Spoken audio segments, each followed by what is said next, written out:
warahmatullahi wabarakatuh. Di video kali ini kita akan mempelajari topik yang sangat penting, yaitu akuntabilitas pelayanan publik dan unsur-unsur pelayanan publik. Topik ini relevan untuk kita semua, karena pelayanan publik yang akuntabel sangat berpengaruh pada kualitas hidup kita sebagai masyarakat. Bersama saya di sini, yuk belajar bersama-sama. Ngomongin pelayanan publik, kalian pasti udah nggak asing lagi dong sama istilah akuntabilitas. Tapi menurut kalian, sebenarnya akuntabilitas itu apa sih dalam konteks pelayanan publik? Kalau dari yang aku paham ya, akuntabilitas itu tanggung jawab lembaga buat nyediain layanan yang transparan dan sesuai aturan. Jadi mereka nggak cuma ngelayanin aja, tapi juga harus bisa nunjukin ke publik kalau semuanya dijalankan dengan jujur dan efisien. Setuju, dan menurutku penting juga biar masyarakat bisa percaya. Kalau semuanya tertutup atau gak jelas, pasti muncul rasa curiga. Benar, makanya akuntabilitas itu seperti fondasi sih. Tanpa itu, pelayanan publik bakal kelihatan gak serius atau asal-asalan. Wah, kalian udah dapat poin-poin pentingnya nih. Jadi sebenarnya tujuan akuntabilitas itu lebih menjaga kepercayaan ya. Betul, dan juga meningkatkan kualitas pelayanan. Kalau masyarakat ngerasa dilayani dengan baik, mereka juga lebih responsif sama dengan lembaga pemerintahan. Dan sistem internalnya pun jadi lebih rapi. Soalnya mereka harus siap kalau sewaktu-waktu diminta laporan atau ditanya prosesnya gimana. Ngomong-ngomong, kalau kita bahas unsur-unsurnya, ada yang mau jelasin? Aku deh, jadi menurut Undang-Undang Nomor 25 Tahun 2009, unsur pelayanan publik itu sebenarnya cukup banyak dan semuanya penting. Di antaranya itu ada kepastian hukum, kesamaan hak, keseimbangan antara hak dan kewajiban, keprofesionalan, partisipatif, keterbukaan, akuntabilitas, sampai pelayanan yang cepat, mudah, dan terjangkau. Termasuk juga fasilitas buat kelompok rentan, kayak lansia atau penyandang disabilitas. Betul, kadang hal-hal kayak kesamaan hak atau fasilitas buat kelompok rentan itu masih sering terabaikan loh. Padahal mereka juga punya hak yang sama buat dapetin pelayanan yang layak. Setuju, misalnya ada layanan yang katanya udah bagus, tapi nggak semua orang bisa akses, apalagi yang dari daerah terpencil. Jadi tetap aja belum adil. Dan jangan lupa soal ketepatan waktu. Kalau pelayanan lambat atau molor terus, ya masyarakat bisa kehilangan kepercayaan. Padahal itu juga bagian dari akuntabilitas. Setuju. Nah, tadi udah sempat disinggung soal faktor-faktor yang mempengaruhi akuntabilitas. Siapa nih yang mau sharing? Aku coba ya, transparansi, kualitas layanan, dan efisiensi itu paling berpengaruh sih. Misalnya, kalau prosedur dan biayanya jelas, terus pelayanan cepat dan profesional, masyarakat pasti lebih puas dan percaya. Bener, tapi kadang sistem digital yang ada malah rumit. Harusnya kan bikin gampang, bukan malah bikin susah. Jadi faktor kemudahan juga nggak kalah penting. Nah, itu dia. Kalau informasinya mudah diakses, tapi tampilannya susah dimengerti, sama aja kayak nutupin akses buat masyarakat. Aku jadi ingat di Puskesmas dekat rumah, mereka udah mulai transparan. Ada papan informasi, prosedur layanan, laporan bulanan, semua ditempel. Jadi masyarakat nggak perlu nanya-nanya terus. Itu keren sih, hal-hal yang kayak gitu. Sederhana tapi bikin warga ngerasa dihargai dan dipermudah. Iya, apalagi kalau ada fasilitas tambahan buat orang tua atau difabel, itu makin nunjukin kalau pelayanannya nggak diskriminatif. Kalau aku lihat, unsur pelayanan publik itu juga harus menekankan daya tanggap. Kadang masyarakat tuh cuma pengen didengar dan ditanggapin cepat. Jadi bukan cuma cepat, tapi juga tepat dan manusiawi. Nambahin dari Fatmah nih, unsur keadilan juga sangat penting loh teman-teman.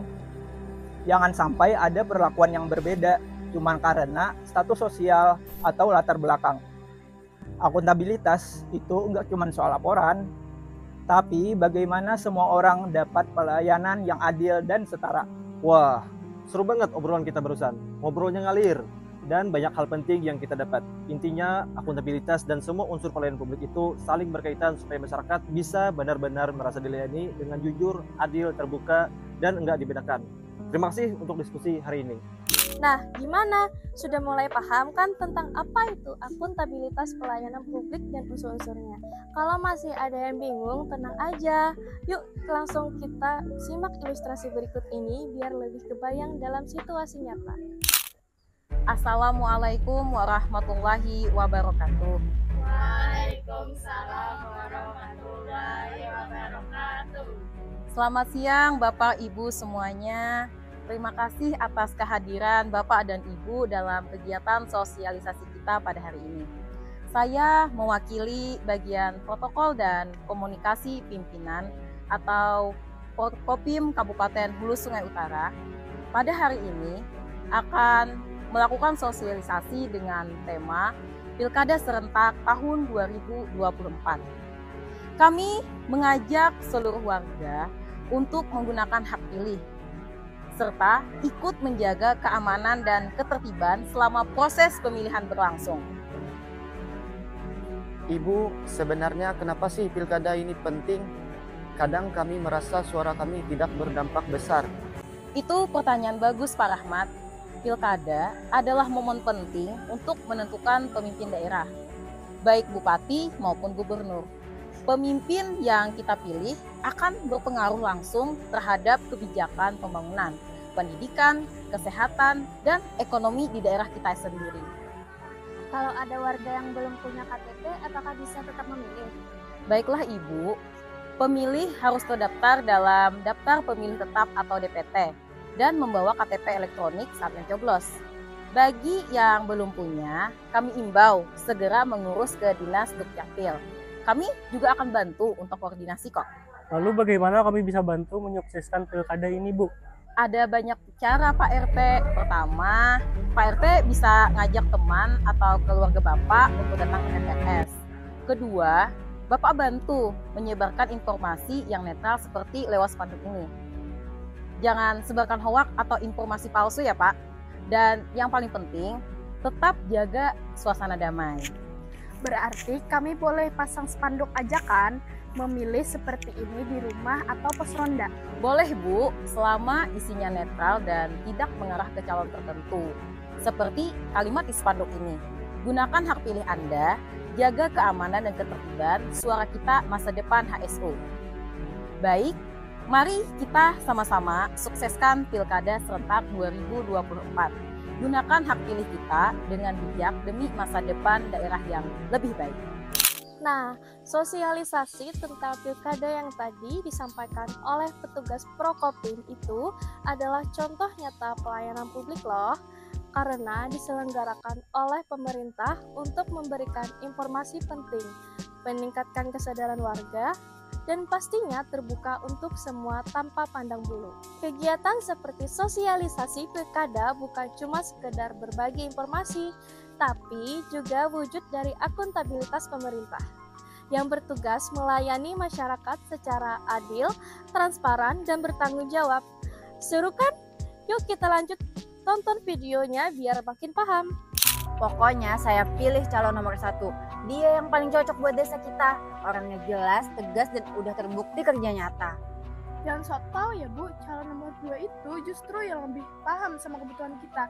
Dia yang lebih terbuka sama aspirasi warga kecil. Terbuka apanya? Janji-janji terus tapi nggak pernah terbukti. Jangan sampai kita salah pilih ya Bu. Salah pilih. Justru kalau kita pilih 01, itu yang lebih bahaya. Dia lebih mikirin kelompoknya sendiri.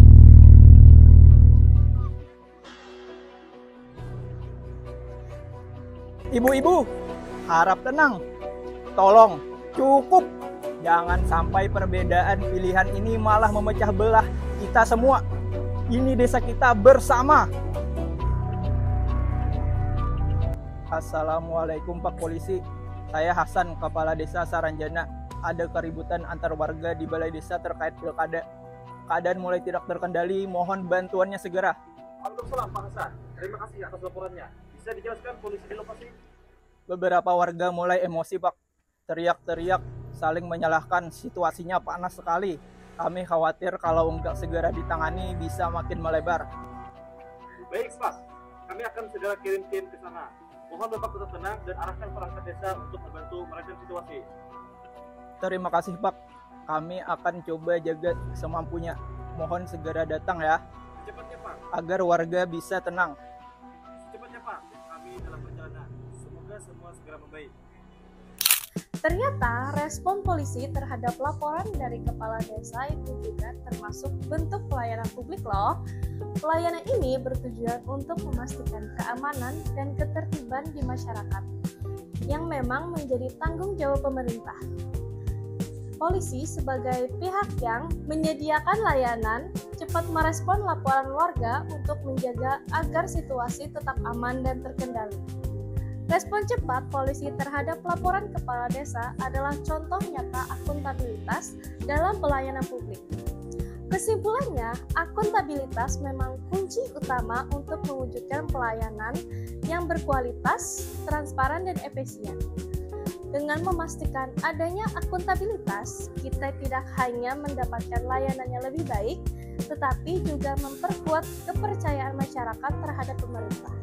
Terima kasih sudah bersama saya hingga di detik terakhir video ini. Sampai jumpa di kesempatan berikutnya. Wassalamualaikum warahmatullahi wabarakatuh.